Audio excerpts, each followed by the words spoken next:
the Department of Arts, the new Minister for Sports and Culture.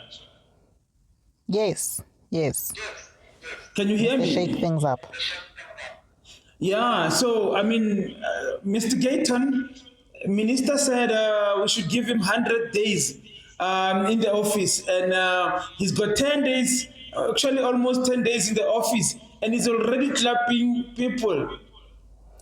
Yeah, and he's closing gates. He's closing gates. There was a gate of funding that was open for the artists, and he's closing it. And there was a gate that was open for super fans. They could fly up and down anywhere they wanted to support the South African sports teams.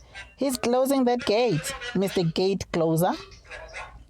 So with the story, I mean I hear that there's a long list of people that got paid there. Some of them is Mohale and his manager. They received 75,000 rand allegedly by the media, by other media house, and then there are other people that are calling to say, you know what, we are in the list, but we never received anything. Is it the kind of worms that we're going to see in this government of national unity?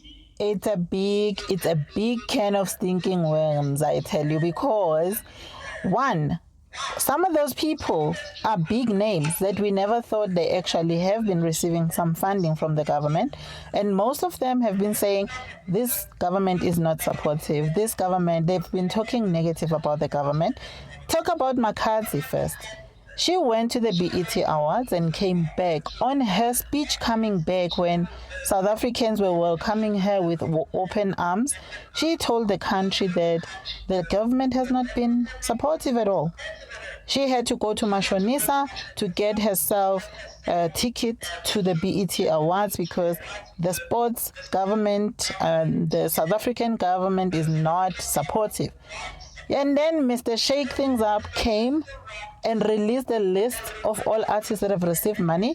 And it turns out McCarthy got 250,000 rand from the government for the gigs. So they have been paying her for the gigs. It's not like she's done work for them for free. What does that say? What a contradiction. She says she got nothing from them. They say we've been funding you for 14 months and you have walked away with 250,000 rand. Big question is, must the government pay for the artists that are also getting money from their own gigs? Why are the artists don't want to pay for their own tickets when they win awards internationally? So I think it's a good thing that he released these lists. In 30 years of democracy, we have never seen such a list. I mean, all the other ministers, they were not showing us and telling us about this list. Now we have Exactly. PA Mackenzie there, and he's turning tables, my man. He's stopping contracts. I mean, this guy, I'm hearing about someone by the name of Mama J and Botas and others. He cancelled Yeah. all those contracts, and they are fuming at the moment. They're very angry. Yes, because imagine this year. Remember, there's a World Cup coming up. South Africa is going to be traveling in Africa, trying to playing matches to qualify for the World Cup. Mama J and the super fans, we were supposed to be traveling up and down. I was even shocked last week when I saw in the COSAFA Cup that stadiums were empty, but super fans were there. That means they've been getting free tickets, free accommodation, free everything. And the new minister says, pay for your own. You love sport?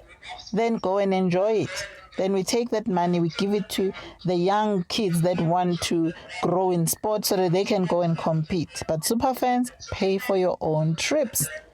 I love it. This is awesome stuff. 100 days, not even close to 100 yet. In 10 days, we're seeing things shaken up by this minister. I think they're doing very well. He's starting and he's got 10 days in that position. Marisofa is doing very well. Exactly. Shaking things up. Shaking things up. The Department Sports and Arts and Culture, man, I think it's shaking things up. Let's go to the second point. Second point. The second point is about Jacob Zuma. And Jacob, I mean, it's about Jacob Zuma and the disciplinary hearing on the 17th, on the 17 or 15. Sure. I think there's going to be right. So there's going to be a disciplinary hearing. ANC has called a disciplinary hearing for Jacob Zuma on the Yes. 15th of July. Why does it feel like it's a kangaroo court? First of all, number one, why would you want to take an 82-year-old grandfather through disciplinary? I mean, I think ANC needs to be ashamed of themselves. They don't respect the elders.